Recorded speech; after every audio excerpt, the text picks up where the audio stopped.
دوستو، جماعت احمدیہ کا اصرار ہے کہ سورہ الحاقہ کی یہ آیت جو ہے یہ مرزا غلام احمد پر یقیناً صادق آتی ہے کہ اور اگر یہ شخص ہماری طرف جھوٹا الہام منسوب کر دیتا، خواہ ایک ہی ہوتا، تو ہم یقیناً اس کو دائیں ہاتھ سے پکڑ لیتے اور اس کی رگیں جاں کاٹ دیتے۔ سو اس صورت میں تم میں سے کوئی بھی نہ ہوتا جو اسے خدا کے عذاب سے بچا سکتا۔ ہم نے جب اس پہ غور کیا اور ان کی تحریریں دیکھی تو ہمیں یہ چیز باقاعدہ طور پہ یہ جماعت احمدیہ بالکل صحیح نظر آئی کہ واقعی کہ وہ صحیح کہہ رہی ہیں، اور یہ آیت جو ہے قرآن کی ان پہ صادق آ رہی ہے۔ مرزا صاحب کی خود اپنی تحریروں سے اور ان کے لکھنے والوں سے جو حالات انہوں نے لکھے، جس صورتحال میں مرزا صاحب کی یہ وفات ہوئی ہے، بالکل اس پہ یہ چیز صادق آتی ہے کہ وہ خدائی گرفت میں تھے اور باقاعدہ وہ چیز ہوئی۔ سب سے پہلی چیز تو یہ آپ ذہن میں رکھیے گا کہ مرزا صاحب کا دعوی نبوت جو ہے وہ کس وقت ہے۔ اگر یہ جماعت کسی وقت بھی بتا دے کہ کیا ہے، ہمارے بقول جماعت احمدیہ کہ اس بانی نے کہ مرزا غلام احمد قادیانی نے سن 1901 یا 1902 میں دعوی نبوت کیا ہے۔ دوسری چیز، مرزا صاحب کا ایک یہ دعویٰ ہے کہ وہ خود لکھتے ہیں 40 میں کہ خدا تعالیٰ جانتا تھا کہ دشمن میری موت کی تمنا کریں گے تا یہ نتیجہ نکالیں کہ جھوٹا تھا تبھی جلد مر گیا، اس لیے پہلے ہی اس نے مجھے مخاطب کر کے فرمایا۔ آگے ان کا یہ الہام ہے، یعنی تیری عمر 80 برس کی ہوگی یا 2-4 کم یا چند سال زیادہ، اور تو اس قدر عمر پائے گا کہ ایک دور کی نسل دیکھ لے گا۔ مرزا صاحب کہتے ہیں کہ میری پیدائش 1839 یا 1940 میں کتاب الوریہ میں لکھتے ہیں۔ اس کے بعد یہ ہے کہ مرزا غلام احمد صاحب 26 مئی 1908 کو وفات پا گئے جب ان کی عمر 68 سال تھی، 68۔ اب آئیے اس آیت کے مصداق ان کو دیکھتے ہیں کہ کیا ہے۔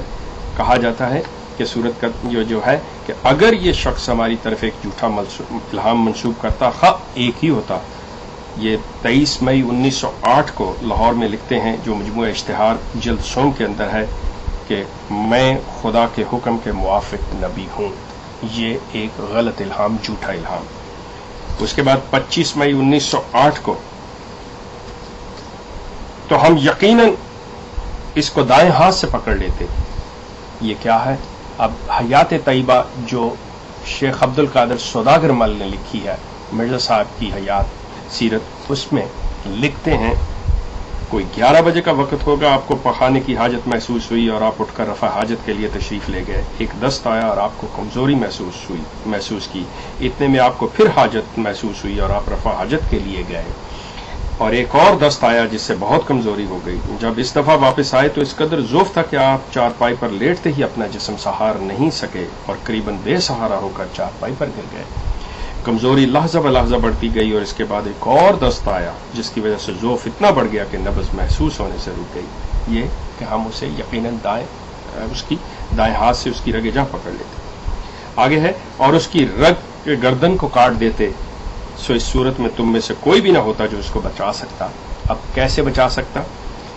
والدہ صاحبہ نے گھبرا کر کہا، اللہ یہ کیا ہونے لگا ہے؟ آپ نے فرمایا وقت مقدر آن پہنچا ہے، اور اس کے ساتھ ہی فرمایا مولوی صاحب یعنی حکیم نور الدین صاحب جو آپ کے خاص مقرب ہونے کے علاوہ ایک اور ماہر طبیب بھی تھے کو بلواؤ، اور یہ بھی فرمایا کہ محمود یعنی ہمارے بڑے بھائی حضرت مرزا بشیر الدین محمود احمد صاحب اور میر صاحب یعنی حضرت میر ناصر نواب صاحب جو حضرت مسیح کے خسر تھے کو جگا دو۔ چنانچہ سب لوگ جمع ہو گئے اور بعد میں ڈاکٹر سید محمد حسین شاہ صاحب اور ڈاکٹر مرزا یعقوب بیگ صاحب کو بھی بلوا لیا، اور علاج میں جہاں تک انسانی کوشش ہو سکتی تھی وہ کی گئی، مگر خدائی تقدیر کو بدلنے کی کسی شخص میں کوئی طاقت نہ تھی کہ اس صورت میں تم میں سے کوئی بھی نہ ہوتا جس کو خدا کے عذاب سے بچا سکتا۔ یہ سب بلائے گئے لیکن کسی شخص میں کوئی طاقت نہ تھی۔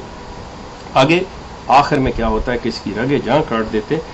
آپ کا گلا بالکل بیٹھ گیا تھا، کچھ فرمانا چاہا لیکن بول نہ سکے، اس پر قلم دعات منگوائے طلب فرمائی لیکن لکھ بھی نہ سکے، قلم ہاتھ سے چھٹ گئی، دستوں کی وجہ سے زبان اور گلے میں خشکی بھی پیدا ہو گئی جس کی وجہ سے بولنے میں تکلیف محسوس ہوتی تھی، بے ہوشی کی حالت ہو گئی اور ضعف لحظہ بلحظہ بڑھتا جاتا تھا۔ آخر 10 بجے صبح کے وقت نزع کی حالت پیدا ہوئی۔ یہ 26 مئی 1908 کا واقعہ ہے، اور 10:30 بجے کے قریب حضرت مسیح موعود نے 1-2 لمبے لمبے سانس لیے اور آپ کی روح کب سے انصری سے پرواز کر گئی، اور ہم اس کی رگیں جاں کاٹ دیتے ہیں۔ اب یہ لحظہ بہ لحظہ جو ہے صورت حاقہ کی ایک ایک لمحہ کی ان کی داستان جو ہے اس کی تصدیق کر رہی ہے کہ کس طرح سے رگے جان سے پکڑے گئے، بولنا چاہا بول نہ سکے، لکھنا چاہا لکھ نہ سکے، سب لوگ اکٹھے ہو گئے لیکن کوئی نہ ان کو بچا سکا، ایک ہی جھوٹا الہام اور کہ میں نبی ہوں۔ یہ 23 مئی 1908 کو کہتے ہیں کہ میں نبی ہوں، لیکن کوئی بات ان کی نہیں چل رہی، کوئی کچھ نہیں چل رہی۔ اس نے خود لکھا کہ وہ لوگ جو ہیں کہ کہیں گے آگے کیا ہے کہ جو شخص اپنے دعوی میں کاذب ہو اس کی پیش گوئی پوری نہیں ہوتی، یہ آئینہ کمالات اسلام میں لکھتے ہیں۔ یہ تمام باتیں، یہ تمام چیزیں جو ہیں خود ان کی اپنی تحریر، اس میں سے کوئی ایسی نہیں۔ آپ حیات طیبہ جو شیخ عبد القادر سوداگر مل کی لکھی ہوئی ہے اس میں دیکھیں، یہ تمام جو میں نے ڈیٹیل پڑھی ہے یہ اس میں سے ہے، میرا اپنا کوئی لفظ نہیں ہے۔ تو یہ حالت اور یہ صورتحال، ان حالات میں ان کی موت، کس طرح سے ان کی رگیں جہاں پکڑی گئی، کس طرح سے بولنا چاہا، نہ بول سکے، نہ لکھ سکے، اور لحظہ بہ لحظہ کیسے گئے، سب لوگ اکٹھے ہوئے لیکن ان کو بچا نہ سکے۔ یہ ایک زندہ نشان، یہ ایک زندہ نشان ہے۔ آپ کا بہت شکریہ، غور کی۔